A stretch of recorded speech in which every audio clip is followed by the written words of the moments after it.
Sei que é sexta-feira, um dia um pouco mais leve, mas a gente tem que seguir falando de economia porque o tema é importante e a Câmara deve votar na próxima semana medidas para tentar diminuir o rombo nas contas públicas. É que para fechar o ano no azul, o governo vai precisar de 27 bilhões de reais. A conta é do diretor executivo da Instituição Fiscal Independente, Marcos Pestana. Para ele, assim como deve ser feito em uma casa, num momento de aperto, o caminho natural seria o quê? Cortar gastos, né? Ou identificar novas fontes de receitas. Ou corta despesa ou aumenta receita. Se não houver êxito no incremento das receitas, na dimensão que se pretende, fatalmente, no último relatório bimestral, certamente virá um aperto pelo lado da despesa. Bom, novas receitas. O Ivan Brandão faz o que alguns dias sugeriu bolo de pote. Aparentemente não é mais... Complemento de renda? Não é complemento de renda, não dá. Não dá para fazer corrida por aplicativo, muita gente apela, né? Ontem nós estávamos falando sobre o aumento do custo de vida em São Paulo. Sim. Como tudo subiu e vem subindo acima da inflação e os nossos rendimentos não estão acompanhando. Né? Nós falávamos sobre rematrícula em escola, como as mensalidades vão ficar mais caras para o ano que vem. E aí os nossos ouvintes, alguns deles dizendo, olha, estou recorrendo além do trabalho, que consegue ter trabalho com carteira assinada, e isso é para poucos, né? Hoje em dia, ainda tem feito corridas por aplicativo para complementar a renda. O governo não pode fazer isso, não pode fazer corrida por aplicativo. Agora, é legal que a gente estenda essa discussão que a gente teve ontem no noticiário local, nacionalmente, né? A percepção é geral, porque ontem falávamos, a partir da informação, e muitos pais já devem ter recebido, a tal da confirmação dos novos valores para matrícula em escolas em 2026. E é uma pancada, a gente estava falando de aumentos de 15%, por exemplo. E começamos a fazer as contas. Por que tanta coisa tão acima da inflação? Ah, mas é livre mercado. Mas é possível compreender como é que a gente consegue seguir vivendo nos mesmos padrões, e isso já não é mais possível, com uma conta numa mensalidade escolar 15% acima, com a compra do supermercado, mas a cesta básica, a gente viu redução de preço, mas vai numa compra mesmo, uma compra para valer, enche um carrinho de supermercado, ninguém vai sair gastando menos de R$500. Não mesmo. É uma loucura, é uma loucura, uma insanidade. E veja, acompanha aí pelo menos nos 5, 6 anos, quantas pessoas tiveram os seus salários, as suas remunerações aumentadas, pelo menos de acordo com a inflação. Porque nem isso, em muitos casos, aconteceu. Inflação o quê? 4,5%? É disso que a gente está falando. Só escola 15%. Aí você pega uma compra de mercado, aí você pega aluguel, aí você pega... Gente, é uma insanidade o achatamento que houve e a disparidade que há entre as remunerações e os salários das pessoas e o custo de vida nas grandes cidades, pelo menos. Convido os nossos ouvintes a contarem aqui. E aí, na escola do seu filho também? Na ida ao supermercado também? Subiu? E o seu salário acompanhou tudo isso? Porque mesmo que tenha acompanhado de acordo com a inflação, olha a disparidade que existe ainda. Olha o achatamento que a gente teve de renda e de possibilidade de continuar vivendo nos mesmos padrões. Todo mundo deve ter feito algum tipo de adaptação. E era esse o papo ontem com os nossos ouvintes de São Paulo. Né? Olha, o Renato Amaral mandou mensagem dizendo que foi um aumento de 18% e ainda retiraram o desconto do segundo irmão, porque acontece, né? Quando há mais de um aluno matriculado na mesma escola, em geral, as escolas dão um desconto para o segundo irmão.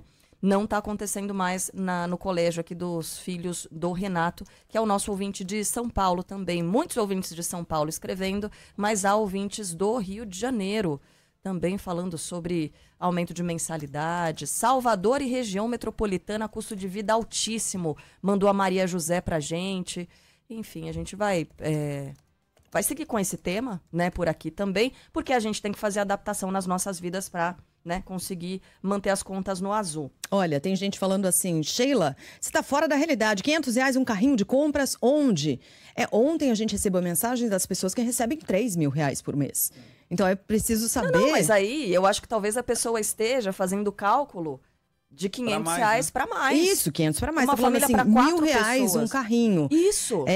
Mas chega a isso mesmo. Chega a isso mesmo, sem dúvida nenhuma. É que eu estou fazendo só uma referência de pessoas que recebem um salário de R$3.000, por exemplo, cuja compra de supermercado, ela tenta fazer com que fiquem até R$500, porque pensa isso proporcionalmente em relação ao salário da pessoa. é impossível viver tendo um salário desse, praticamente, viver decentemente. Num país em que 90% da população ganham até R$ 3.500 por mês. Isso! 90% da população brasileira ganham até R$ 3.500 por mês. E essa história de ajuste do salário pela inflação é uma falácia, porque a medição da inflação é feita num recorte ou por um recorte muito específico, com serviços específicos e produtos específicos. Tem muita coisa, como a Sheila disse logo no início, que aumenta muito além da inflação e que não é contada na inflação oficial. Então, o reajuste do salário, pura e simplesmente pela inflação, quando isso acontece, é uma falácia. Você vai ter perda real sempre. Sempre. E o fato é que depois da pandemia, a nossa vida se transformou completamente, né? O Danílio Reis é o nosso ouvinte. Ele é vigilante e personal trainer. Ele diz que ele pagava a prestação da casa e do carro antes da pandemia e ainda bem ele conseguiu quitar essas dívidas. Hoje ele ganha mais do que naquela época e o dinheiro não consegue acompanhar o cenário atual. Sem duas parcelas, hein? Parcela do apartamento e parcela do carro. O salário encolheu e é muito. Obrigada, Danílio, pela sua mensagem. As pessoas falando sobre a impossibilidade de conseguirem continuar pagando o plano de saúde. Plano de saúde, tá por difícil. Causa dos aumentos a cada ano e muito acima da inflação, muitas vezes. Né? E tem muita mensagem aqui falando que estamos dizendo isso para criticar o governo federal. Não tem nada a ver com esse governo, não. Isso é um problema que vem do Brasil desde sempre. Não tem nada a ver com este governo de agora. É claro que... Não, também tem. Você tem um histórico de governos. Também tem. Histórico de governos, mas não estamos falando especificamente a respeito da política econômica deste governo. É um problema que vem ocorrendo já desde muito tempo. Na verdade, desde sempre. Na verdade, era uma analogia para o que esse governo está tentando fazer para fechar as contas no azul, porque a gente tem que fazer uns malabarismos também. Que é que a equipe econômica está tentando fazer, né? A equipe econômica promete enviar para a Câmara propostas para tentar equilibrar essas contas e compensar a arrecadação perdida. A ideia é limitar o seguro-defeso, aquele benefício dos pescadores, reduzir prazos do auxílio-doença e passar os gastos com o programa Pé de Meia para o piso constitucional da educação, o que acaba contando no orçamento como corte. Uma outra proposta já tem consenso, inclusive, na Câmara, que seria a diminuição das isenções fiscais. A estimativa é de que os benefícios tributários custem cerca de 590 bilhões de reais por ano. O presidente da Casa, Hugo Mota, pretende votar essa matéria em novembro. Na semana que vem vai ser a vez da compensação da MP, que aumentava os impostos. Vamos ouvir o que diz aqui o Hugo Mota. O governo deve apresentar até semana que vem a saída. Queremos também avançar nessa pauta do corte linear nas isenções tributárias. A ideia da Fazenda é insistir também no aumento da taxação das apostas online e das fintechs, né, que são os bancos digitais. Mas o comando do Congresso já avisou que dificilmente os parlamentares vão aprovar mais impostos.